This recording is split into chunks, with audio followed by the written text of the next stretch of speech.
Well, Professor Shrabani Roy Chowdhury, professor at the School of International Studies in JNU, joins us now. Professor Roy Chowdhury, thank you for being with us.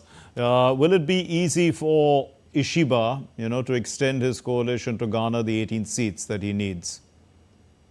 It's very difficult, and this time more so because the citizens generally have been disapproving of the scandals in which LDP is marred.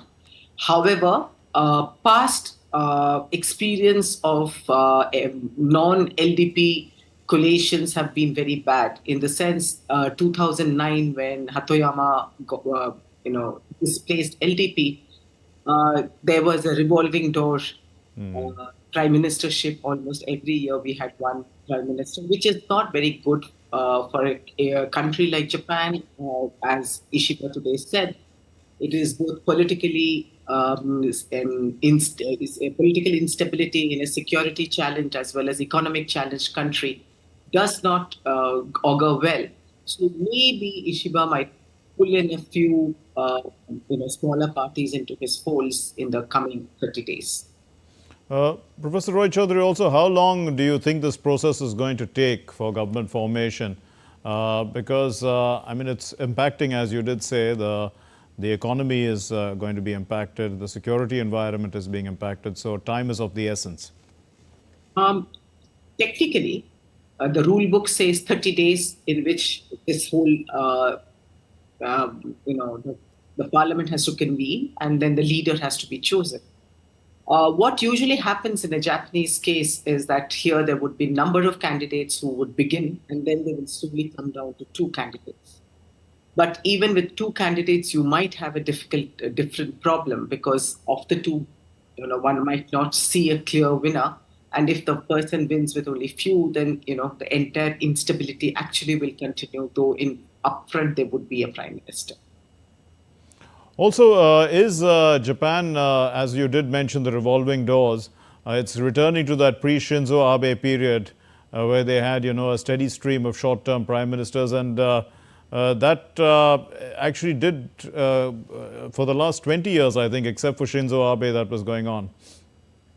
No, it's not true that way because there are only 3 times that we've had, twice before this that one has had different party. Way back, it happened in the 1994, 93, 94, followed by 2009.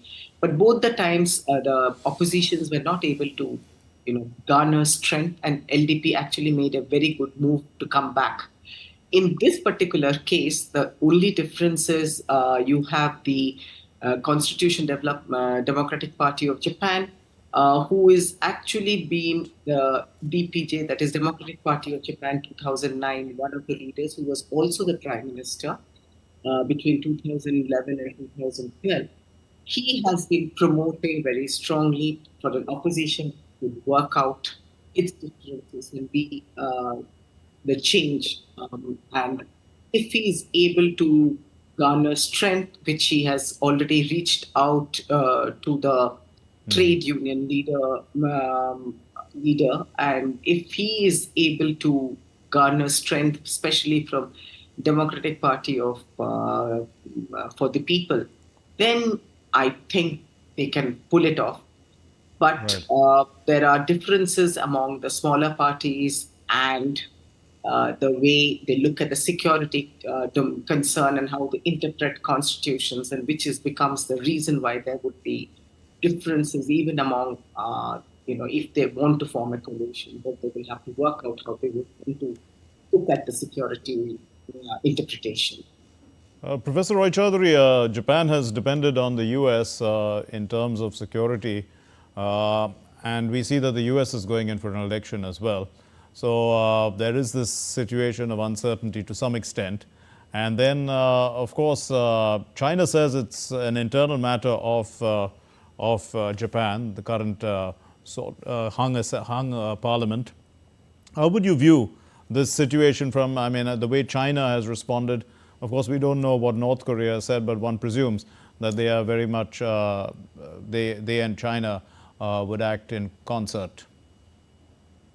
Yes, USA goes into election, and LDP Mm. has been the strongest alliance for USA because the entire alliance system was crafted, and LDP is a strong supporter.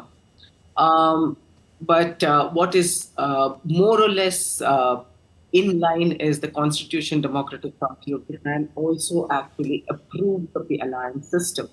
It is Mm. only the Japanese Communist Party and Socialist Party who are actually anti the alliance. So, to that extent, I don't think the alliance is going to be difficult. But if you have a very unstable political situation in Japan, for USA, it becomes an issue of how to work strongly against China because containing China, Japan has been the major player. For Japan per se, with China saying it's it's not it's domestic concern, we are not really concerned with it. But essentially, whoever is the leadership which emerges from whatever the equation that is formed, Right. China would be definitely looking strongly at wanting to see how it works. What I have seen of Noda during his very small tenure that he did hold this post as a prime minister, he is moderate. He would be wanting to clearly have a balance between how to navigate the regional security challenges as well as international concerns. Right. We leave it there. Thank you very much, Professor Shabini Roy Chowdhury. Thank you for putting that story into context for us.